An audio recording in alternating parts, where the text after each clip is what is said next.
Hello dear students, in last lecture we have studied about the molds and molding and various types of molding science used in foundry shop. Molding sand is the basic material used in a molding shop or in foundry shop because of its easy availability and it is very cheap. Economically, it is very cheap. That's why in many mechanical industries, for casting engine blocks, for casting gears, for casting many housings, or casting many crankcases, or to manufacture camshafts by casting. So this sand is used as a molding materials. And we have studied different types of molding sands such as green sand, dry sand, then facing parting sand, core sand, system sand, and bake sand. Some backing sand is also there. Core sand is also there. So various parting sand is also there. I studied about all these sands, and the sands will contain clay, moisture, and some silica. So those are we have studied in last lecture. In today's lecture, we are going to study about the various property possessed by these sands. Why these sands are used as a molding materials?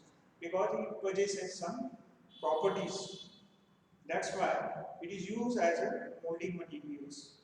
Okay. So today we are going to study the various properties of molding sand. Because of it is used as a molding materials. So properties. What are the properties produced by those molding sand? So first one is refractoriness.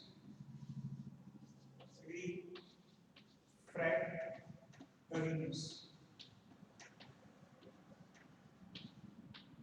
Refractoriness means what? It sustains the high temperature of molten metal. Sand particles sustain the temperature, high temperature of molten metal. The temperature of molten metal is more than 1200 degrees Celsius. 1000 or 1200 degrees Celsius. So that temperature must be sustained by the molding materials. So that property is called as refractoriness to sustain the high temperature of molten metal. Sustain the temperature.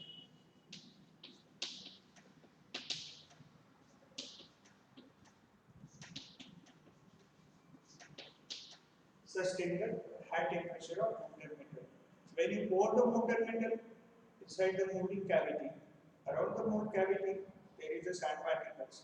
So those sand particles must sustain the high temperature of molten metal, and it does not burn because of the high temperature. So that property is called as a refractoriness. That property is called as a refractoriness, and this property is possessed by the molding sand. Number 2 is permeability.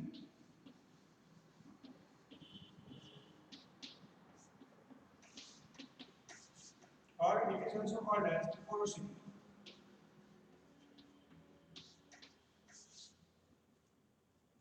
Porosity or permeability.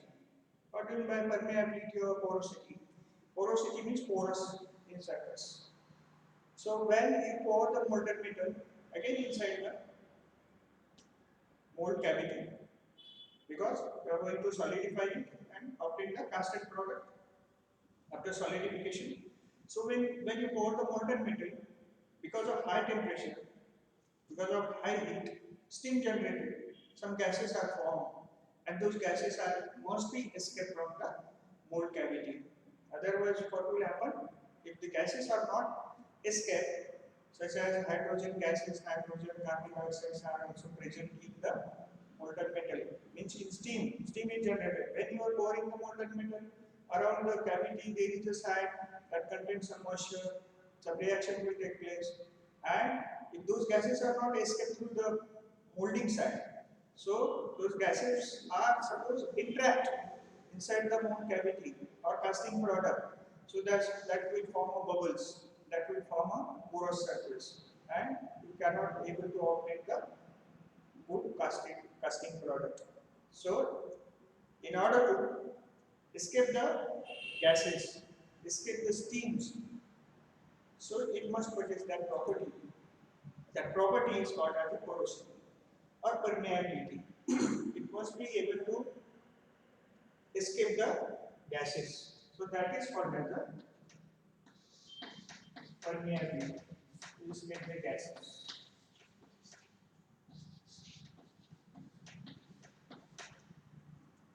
To escape the gases from the cavity after pouring the molten metal inside the cavity. So that is the porosity. Number 3 is flowability.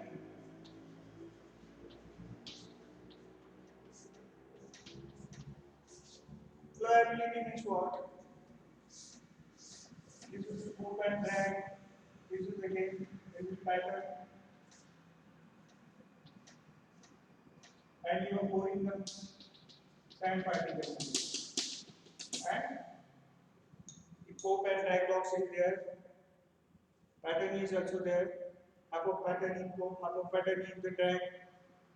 You are pouring the sand particles inside the box, and you are ramming.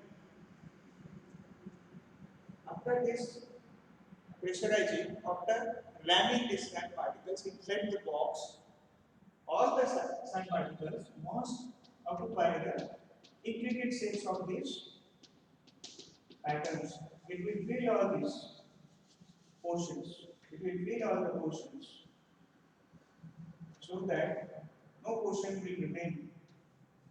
It will fill all the recesses, all the portions of the pattern. It will fill all the portions of the pattern. So when it fills all the portions of the pattern, which is easily flow around the pattern surface, around the pattern surface. So no traces or no portion will left, because you are going to obtain the full cavity just like the shape of the pattern. So that is called as the flowability. So that property must be possessed by the molding sand. So that is called as the flowability.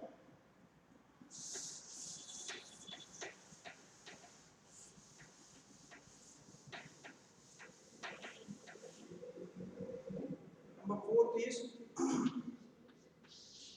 collapsibility.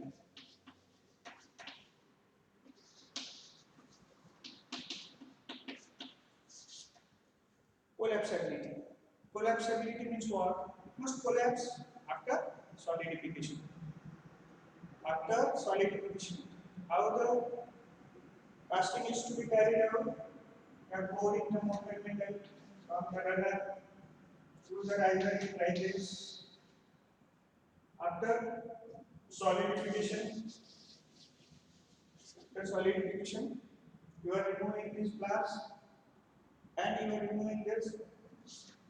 This is the box, sand box is there. This is the sand around the cascade product, around this cascade product, there is a molding sand. Those molding sands after solidification must collapse.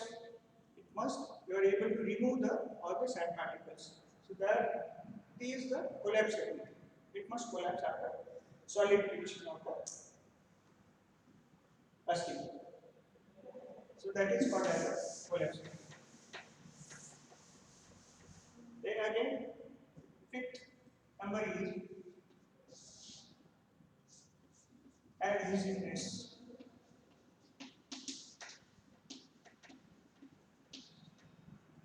Adhesiveness means it must stick to the flask box or flask. It must stick, the sand particles must stick to the cope and dry box. It must stick to this surface. That is called as the adhesiveness. Because when you are lifting this cope and dry box, for what purpose you are lifting? In order to move it up to the ladle, where molten metal is you are going to pour inside that mold cavity. So it must collapse. It does not collapse. Sorry, it does not collapse. Means it will stick to this box surface. It must be adhesive with the box surface. That is called as adhesiveness. Means it must stick to the that box surface. So that is adhesiveness. Then cohesiveness.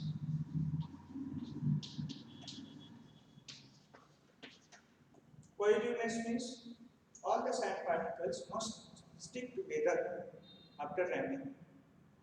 After ramming, all the sand particles means you are pouring the molding sand inside the box and you are ramming it. After ramming, all the sand particles must stick together. That is called as a cohesiveness, and that is the also property possessed by the molding sand. And last one is plasticity.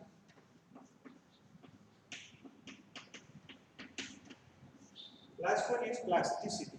Plasticity means after ramming it, it will retain its shape. Means elasticity and plasticity. Elasticity means what? Once you elongate it and you leave it, it will regain its original shape. But plasticity means if you elongate it, it will retain that at the elongated surface or at the deformed surface.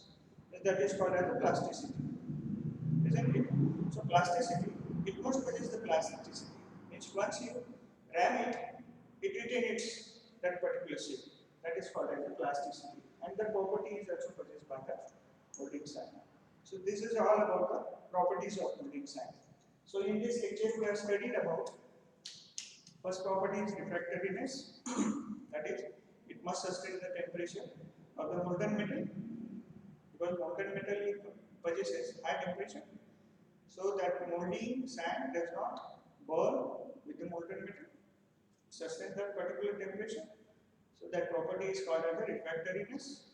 Permeability is the another property of molding sand, that we are also calling it as porosity. Means pouring the molten metal inside the cavity, all the gases must escape, otherwise it will form the gas bubbles inside the casting product. So that property is also must possessed by the molding sand. That is, we are calling it as a permeability or porosity. Now, third is we are saying that flowability. It must flow. It must occupy all the spaces, all the recesses, all the portion of the pattern, so that no portion will be left. If the portion will be left, then you are not able to obtain that particular surface, that particular portion of the cavity. So that is the flowability. It must flow. Then number 4 we are seeing that is the number 5 is adhesiveness, and we are also seeing the flowability. It must flow. Collapsibility we are also seeing. Collapsibility means it must collapse after solidification. Collapse means after solidification means after casting, it must collapse. So that is the collapsibility. Adhesiveness means it will stick to the cope and drag boxes, so that by lifting cope and drag boxes, the molding sand does not collapse. So that is called as the adhesiveness. Cohesiveness means by after ramming, all the sand particles sticks together, so that you can obtain a good cavity inside the molding box. That is cohesiveness. Plasticity, after ramming, it must retain its original shape and size. That is called as the plasticity. So this is all about the properties of molding sand. In next lecture, we are going to study about the various molding processes, such as machine molding, cell molding, then green sand molding and dry sand molding. Blow molding is also there. Blow molding means what? You just blow with a high pressure, just like balloon. You are blowing air inside the balloon, and you are getting a big balloon. So that is the blow molding process. So that is not included in syllabus. Blow molding means what? that basic blow molding is used to manufacture the bottles, drinking water bottles. So that is manufactured by blow molding. You just take the straw, inject the high pressurized air, hot air, and it will occupy the shape of the die. And after solidification, you will have that drinking water bottle. Or chairs are also used. Chairs are also manufactured by blow molding. So that will be next lecture we are going to study about it. So this is all about properties of molding shaft. Okay, thank you. Thank you.